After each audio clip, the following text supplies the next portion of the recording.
সমস্যায় সম্মুখীন করছি সেটা থেকে আমরা মুক্ত পাই, তার জন্য তিনি কালবারি ক্রুশে নিজের জীবনটা তিনি কি করলেন? ত্যাগ করলেন। ইনার কি দোষ ছিল? কোনো দোষ ছিল না। আপনার আমাকে বাঁচানোর তাগিদে তিনি নিজের জীবনটাকে কি করলেন? নিজের জীবনটাকে কি করলেন?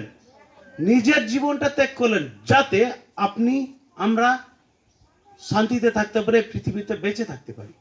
এবার কি হচ্ছে, শারীরিক দিক দিয়ে হয়তো আমরা এই পৃথিবীতে মেরে যাব, কিন্তু আত্মিক দিক দিয়ে আমরা কি করব? উঠে যাব।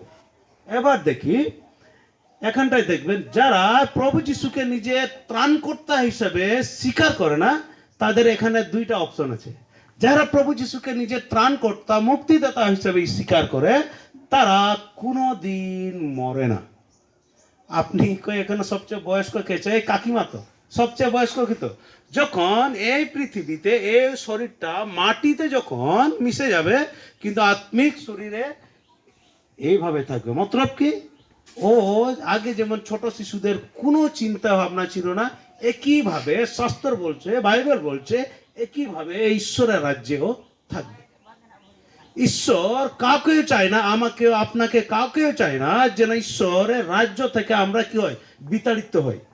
যদি আমরা ঈশ্বরকে নিজের মুক্তিদাতা ত্রাণকর্তা হিসাবে যদি আমরা বিশ্বাস না করি, দ্বিতীয় অপশন কি আছে? এটা এটা বাদ দিন, নিচেটা কি দেখা যাচ্ছে? আগুন।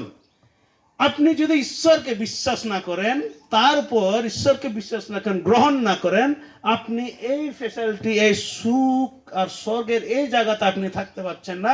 আপনি কোথায় যাচ্ছেন? অধলোকে, নরকে। সেখানে আপনি এখানটা কি আছেন? কটা যুগ আছেন? একটা যুগ 12টা, 100 বছর। 100 বছর যদি আপনি বাঁচেন, 12টা দিয়ে ভাগ করেন, 12 বছরে 1 যুগ, 12 দিয়ে ভাগ করেন, কটা? 7 থেকে 8 যুগ তাক বাঁচবেন। এখানটায় আছে